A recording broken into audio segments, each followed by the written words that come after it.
to. Hindi ko malaman kung bakit mayroong bumungad na lang kaagad sa akin early this morning to do something na hindi ko kayang gawin. Ayun. Natatawa lang ako dito sa Facebook kasi ini-encourage po akong mag-real talk tsaka mag-live pa. Bakit kaya? Hindi naman kailangan yon. My voice is enough to air sa Facebook community.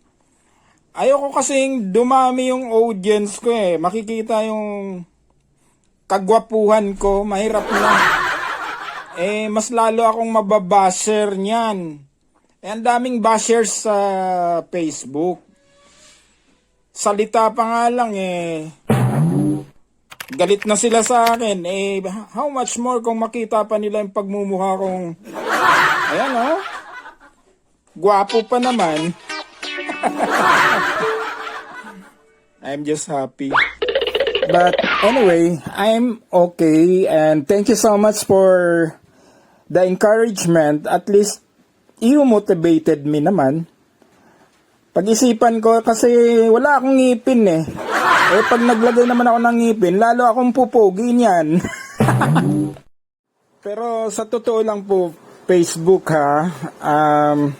maraming salamat sa inyong pagsubaybay sa ginagawa ko.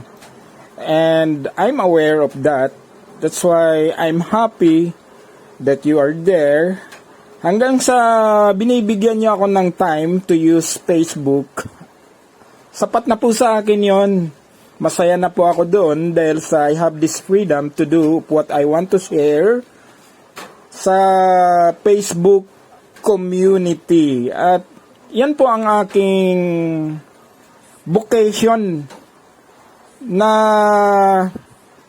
hanggat sa may time akong i-share ang aking mga testimony of Jesus, that's enough for me to work.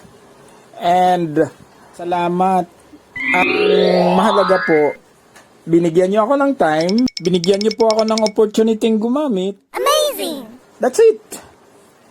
Yun naman ang kailangan lang na dapat nating magampanan, na tayo po ay nagsishare ng katotohanan sa buong mundo. At kung ma-expand pa nga ninyo yung mga listeners, I think that would make me more happy because that's my purpose, to have a dialogue. Kaysa naman magpa-real-talk pa ako dyan, pakita ko pa yung pagmumukha ko, baka mas lalong dumami yung magagalit sa akin kasi yun na nga. Mabuti pa naman kung kumpleto yung kagwapuhan ko. Partial pa lang po yun, wala pang ngipin. Pero okay lang ako. And I want to shout out to all people out there from Facebook na sabihin na nating nag-a-admin sa aking mga pakulo online.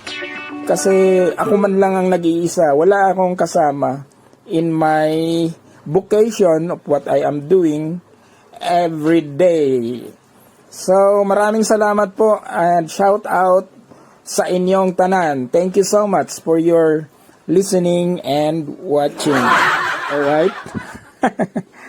Tama na po siguro itong mga pusa na sila naman po ang madalas talagang naandyan habang ako ay may tinatalakay na akala mo ay napaka-seryoso ring nakikinig kung ano ang aking sinasabi. That would always inspired me naman habang ako po ay nagsasalita para i-share po dito sa ating online community sa Facebook. And I would like to shout out also doon po sa ating lahat na mga tagapag-antabay dito sa ating Facebook channel na friends and followers from Luzon, Visayas, and up to the land of promise in Mindanao. Ito pong muli si Kuya Palabs na nagsasabing love ko kayong tanan. Thank you so much for watching and listening.